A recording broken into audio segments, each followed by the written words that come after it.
আপনি কি নাক ডাকা সমস্যায় ভুগছেন? রাতে নাক ডাকেন, এই জন্য আপনার সঙ্গী ঘুমাতে পারছে না? তাহলে এই ভিডিওটি আপনার জন্য। আমাদের মধ্যে অনেকেই নাক ডাকা সমস্যা নিয়ে ভোগেন এবং রাতে ঘুম ভালো হয় না। রাতে ঘুম ভালো না হওয়ার কারণে দেখা যায় সারাদিন এক্সেসিভ স্লিপিনেস ফিল করেন এবং ঘুম ঘুম ভাব থাকে, কাজে কর্মে মনোনিবেশ করতে পারেন না এবং অনেকের শ্বাসকষ্ট হয়।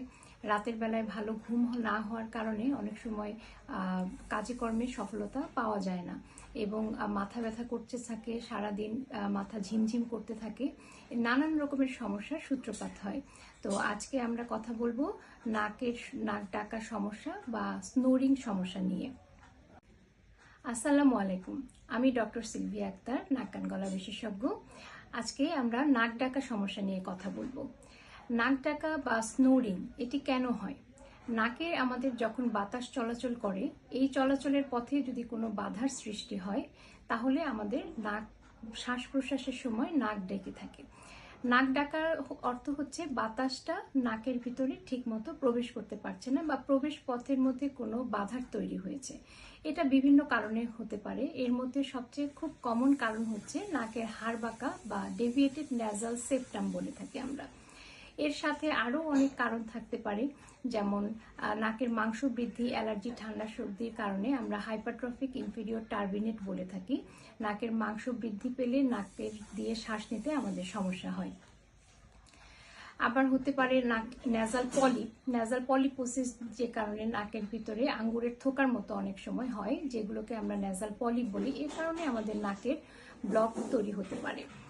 আবার সাইনোসাইটিস, অ্যালার্জিক রাইনোসাইনোসাইটিস বা অ্যালার্জির সমস্যার কারণে নাক দিয়ে পানি পড়া, নাক বন্ধ, সর্দি, মাথা ব্যথা এবং এর সাথে অনেকে নাক ডাকার সমস্যায় ভুগে থাকেন। তো নাক ডাকার মূলত সবচেয়ে কমন কারণ সেটা হচ্ছে নাকের হাড় বাঁকা। এই নাকের হাড় বাঁকা, এটা হচ্ছে নাকের যে হাড়টা আমাদের মাঝামাঝি নাকের বরাবর থাকে, এটা অনেক সময় বেঁকে যায়।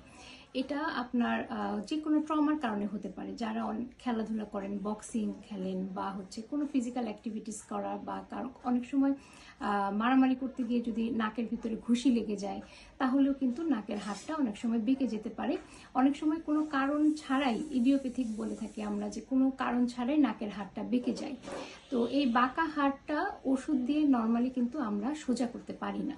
যখন আমরা ন্যাজাল অবস্ট্রাকশন হয়, অনেক ক্ষেত্রেই আমরা পেশেন্টকে বলে থাকি ন্যাজাল স্প্রে, ন্যাজাল ড্রপ।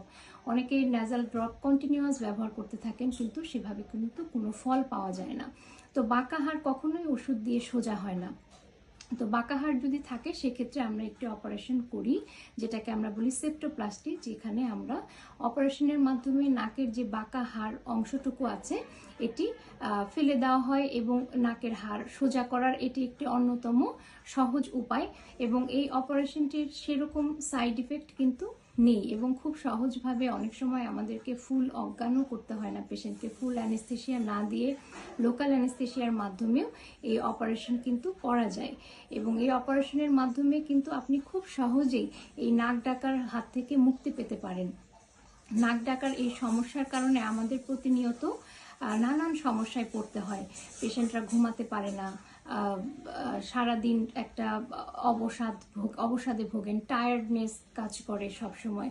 তো রাতে ঘুমটা আমাদের জন্য খুব জরুরি এবং এই যে নাক ডাকার সমস্যার জন্য সামাজিকভাবে এবং সোশ্যালি পেশেন্টরা অনেক বেশি কমফোর্টেবল থাকেন না। তারা হচ্ছে এটা লুকাতে চান এবং নিজেরা লজ্জাবোধ করেন যে নাক ডাকছেন, কিন্তু এটা কিন্তু আসলে আমাদের জটিল কোনো সমস্যা না। খুব সহজেই কিন্তু আমরা এই সমস্যা থেকে বের হয়ে আসতে পারি। এবং আপনি যদি দেখেন যে ঘন ঘন নাক ডাকছেন এবং তার সাথে রাত্রেবেলা দম আটকে যাচ্ছে এবং অনেক সময় আমাদের কি হয়, অবস্ট্রাকটিভ স্লিপ অ্যাপনিয়া হয় এবং শ্বাস না নিতে পারার কারণে পেশেন্ট কিন্তু অবস্ট্রাকটিভ স্লিপ অ্যাপনিয়ার দিকে চলে যায়। অনেক সময় কিন্তু দম বন্ধ হয়ে যেতে পারে এবং সেক্ষেত্রে কিন্তু গুরুতর সমস্যার দিকে পেশেন্ট চলে যেতে পারে। তো আগেই আমাদেরকে এই সমস্যার জন্য সমাধান খুঁজতে হবে। আপনার নিকটস্থ যে কোনো নাক কান গলা বিশেষজ্ঞের কাছে আপনার এই নাক ডাকা সমস্যা নিয়ে যান এবং যদি সেক্ষেত্রে যে কোনো ধরনের সমস্যা আপনার ধরা পড়ে এবং সেটার জন্য আপনি ট্রিটমেন্ট গ্রহণ করুন। ধন্যবাদ, ভালো থাকবেন।